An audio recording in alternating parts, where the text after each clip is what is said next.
शहर में आई 3 बेवकूफ गंवार बहुएं। सीता अपने तीनों बेटों के साथ दिल्ली में रहती थी। उमा, रजनी और रमा की शादी प्रेम, देव और उमेश से हो जाती है और गांव की तीनों लड़कियां शहर आ जाती हैं। काम करने में तो तीनों माहिर ही थीं। तो शादी के पहले ही दिन तीनों जल्दी उठकर नहा धो लेती हैं और घर की साफ सफाई करके नाश्ते में जुट जाती है। सीता जब उठकर ये सब देखती है तो कहती है, रमा, रजनी, उमा, आते ही तुम लोगों ने घर की बागडोर अपने हाथों में ले ली। इन्हें अपनी बहू बनाने का फैसला मेरा बिल्कुल सही था। प्रेम, उमेश और देव नाश्ता करके अपने अपने काम पर चले जाते हैं और सीता अपनी कुछ सहेलियों के घर चली जाती है। इधर रमा अपने कमरे की साफ सफाई करती है और बेड पर पड़ा उमेश का लैपटॉप धो देती है। ये डब्बे जैसा क्या है, वो भी इतना गंदा, पलंग पर रख के छोड़ गए हैं। तो पानी से धोकर धूप में सुखा देती हूँ। उधर रजनी भी अपने कमरे को ठीक करती है और अपने बेड पर पड़े बहुत सारे पेपर के टुकड़े को देखकर सोचती है, इतने सारे कागज के टुकड़े, सब वेस्ट ही है लग रहा है। ऐसे फैला रखे हैं, फेंक देती हूँ इन्हें। रजनी सारे पेपर को कचरे के डब्बे में फेंक देती है। शाम में जब उमेश, प्रेम और देव घर आते हैं, साफ सुथरा घर देखकर खुश हो जाते हैं और अपने अपने कमरे में चले जाते हैं। मेरा लैपटॉप कहाँ है? मैंने तो यहीं रखा था। वो जी, उस डब्बे को तो लैपटॉप कहते हैं। हाँ, वो बहुत गंदा हो रहा था तो मैंने उसे सरफ लगाकर धो दिया और सुखाने के लिए धूप में रख दिया है। बस सूख ही क्या होगा। ये सुनकर उमेश अपना माथा पकड़ लेता है और गुस्से में कहता है, गवार कहीं की, तुम्हें पता नहीं है क्या? इलेक्ट्रॉनिक सामान को धोते नहीं है। माँ भी ना गाँव की लड़की लानी थी उन्हें। उधर देव अपने पेपर को ढूंढने लगता है और देखता है कि वो डस्टबिन में पड़े हैं। रजनी, ये पेपर किसने यहाँ फेंके? ये कितने इम्पोर्टेंट है तुम्हें पता है? मेरी नौकरी भी जा सकती है अगर ये नहीं मिलते तो। जी, ये तो मैंने ही फेंके हैं। मुझे लगा कि ये बेकार है। दिमाग तो खराब नहीं तुम्हारा? पढ़ी लिखी नहीं हो क्या? गाँव में कोई लड़की पढ़ती ही कहाँ है जी। ओह शिट, किसे ले आया मैं? अगले दिन उमा सुबह उठते ही गाय का गोबर जमा कर लेती है और घर को गोबर से लीपने लगती है। सीता जब अपने तीनों बेटों के साथ नाश्ते के लिए टेबल पर आती है तो बदबू से उन लोगों की हालत खराब हो जाती है। ये सब क्या है उमा? ये तुम्हारा गांव नहीं है। उल्टियाँ करवाओगी क्या हमें? ए जी, आपको पता भी है इससे घर में लक्ष्मी आती है। सीता अपना माथा पकड़ लेती है और कहती है, बहू, ये हॉल में लगाने के लिए नहीं है, ये सब घर के बाहर के लिए है। माँ जी, गोबर से घर का वातावरण शुद्ध होता है। माँ, तुमने हमारे पल्ले कैसी लड़कियों को बांध दिया है? बिना नाश्ता किए तीनों ऑफिस चले जाते हैं। यूं ही दिन बीतने लगते हैं और उमेश, प्रेम, देव अपनी अपनी पत्नियों से बहुत ही उदास रहने लग जाते हैं। रोज उमेश के कुछ दोस्त अपनी अपनी बीवियों के साथ होटल में जाने का प्लान बनाते हैं और मजबूरी में उमेश को भी रमा को अपने साथ होटल ले जाना पड़ता है। रमा की सुंदरता की सभी बहुत तारीफ करते हैं और फिर खाना खाने लगते हैं। मन ही मन उमेश परेशान रहता है, कहीं ये बेवकूफ कोई गड़बड़ ना कर दे। इन लोगों के सामने मेरी इज्जत ही कुछ नहीं रहेगी। सभी लोग खा पी लेते हैं। तभी वेटर फिंगर बोल लेकर आता है। रमा फिंगर बोल में सूप डालकर नींबू निचोड़ लेती है। ये देखकर सभी जोर जोर से हंसने लगते हैं। भाभी, ये हाथ धोने के लिए है, पीने के लिए नहीं है। लगता है कि पहली बार ऐसी जगह आई है। उमेश शर्म से पानी पानी हो जाता है और रमा को घर जाकर बहुत ही खरी खोटी सुनाता है। गवार कहीं की, आज के बाद कहीं भी नहीं जाओगी तुम मेरे साथ। इधर उमा देखती है कि उसके कमरे में एक बोतल पड़ी है। उमा परफ्यूम समझकर काला हिट अपने ऊपर मार लेती है और बेहोश हो जाती है। प्रेम बेहोश उमा के पास काला हिट देखकर सब कुछ समझ जाता है और पानी छिड़ककर उमा को उठाकर कहता है, अरे जाहिल, ये मच्छर मारने की दवा है, कोई परफ्यूम नहीं है जो लगा लिया। पता नहीं किस घड़ी में मैंने तुमसे शादी की थी। सीता तीनों बहुओं से बहुत दुखी होकर उन्हें अपने मायके लौट जाने को कहती है। मुझे नहीं पता था कि तुम तीनों इतनी बेवकूफ हो, वरना मैं अपने बेटों की शादी तुम तीनों से नहीं करती। सीता इतना कहकर बाथरूम में चली जाती है कि उसका पैर फिसल जाता है और वो गिर पड़ती है। अरे कोई है, अब मुझे उठाओ। तीनों बहुएं जो कि रोते हुए अपने मायके के लिए निकल रही होती हैं, सीता की आवाज सुनकर उसे बचाने के लिए भागती हैं, उसे उठाती हैं और हॉस्पिटल लेकर जाती हैं, जहां उन्हें पता चलता है कि सीता की कमर टूट चुकी है। ये बात पता चलते ही उमेश, प्रेम और देव भी हॉस्पिटल चले जाते हैं। अगर पेशेंट को टाइम पर नहीं लाया जाता तो इन्हें बचाना मुश्किल हो जाता। सीता का ऑपरेशन हो जाता है और उसे घर ले आते हैं। उमा, रजनी और रमा सीता की बहुत सेवा करती हैं और उसे पहले की तरह फिट कर देती हैं। पूरी तरह से ठीक होने के बाद रजनी कहती है, माँ जी, अब हम तीनों को जाने की आज्ञा दीजिए। नहीं, तुम तीनों कहीं नहीं जाओगी। बेवकूफ बहू ही चाहिए मुझे। कोई शहर की तेज तर्रार बहू होती तो कभी मैं बच नहीं पाती। शहर के तौर तरीके मैं तुम्हें सिखाऊंगी।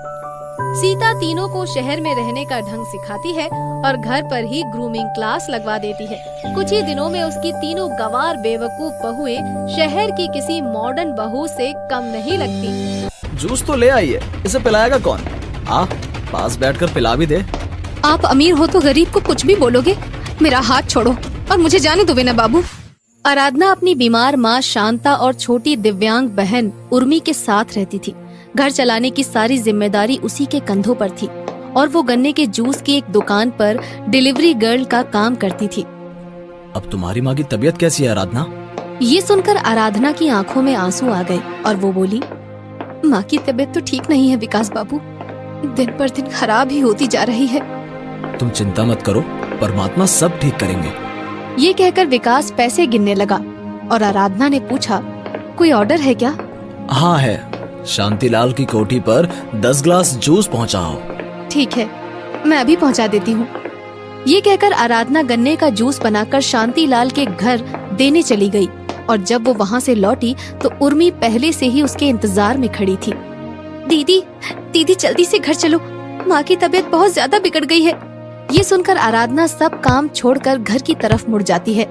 माँ तुम ठीक तो हो ना? माँ, अब तो इस संसार से विदाई का समय आ गया है बेटी। मेरे मरने के बाद उर्मी का पूरा ख्याल रखना।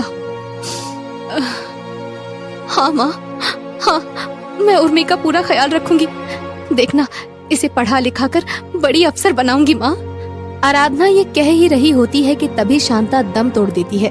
माँ, माँ, हमें अकेला छोड़कर मत जाओ माँ। दीदी, दीदी माँ से कहो हमें अकेला छोड़कर ना जाए। दीदी, दीदी प्लीज। माँ। शांता की मौत के बाद आराधना को हर समय उर्मी की चिंता रहने लगती है।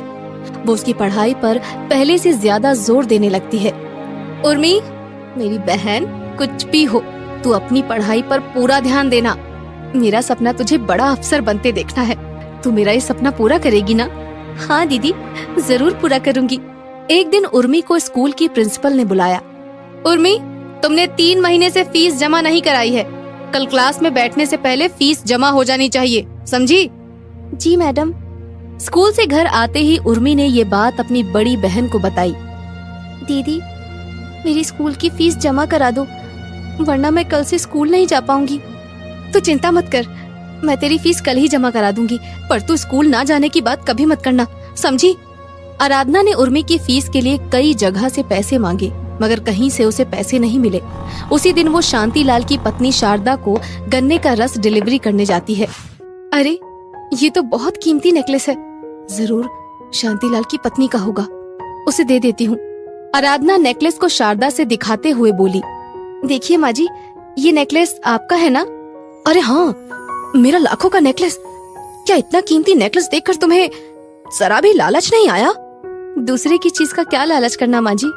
ये सुनकर शारदा बहुत खुश हुई और उसे कुछ रुपए देते हुए बोली, ये लो तुम्हारी ईमानदारी का इनाम, तुमने मेरा लाखों का नुकसान होने से बचा लिया। नहीं माँ जी, मुझे कोई इनाम नहीं चाहिए।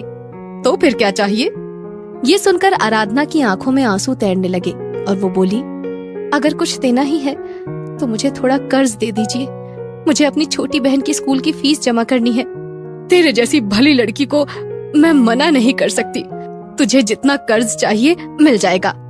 शारदा ये कह ही रही थी कि तभी उसका बेटा विनय वहाँ पर आ जाता है और बोलता है, ये कर्ज लौटा भी देगी मॉम, कहीं बाद में पछताना न पड़े, सोच लो। मुझे हीरे और कंकड़ का फर्क अच्छी तरह से मालूम है बेटा। ये आराधना खरा हीरा है, हीरा। माँ की ये बात सुनकर विनय मन ही मन सोचने लगता है। हाँ हीरा तो है, बदन तो देखो, कोहिनूर हीरे के माफिक चमक दमक रहा है। जी में तो आता है कि इस हीरे का अभी के अभी दाम लगा दूं, लेकिन घर पर मॉम है इसलिए चुप हूँ।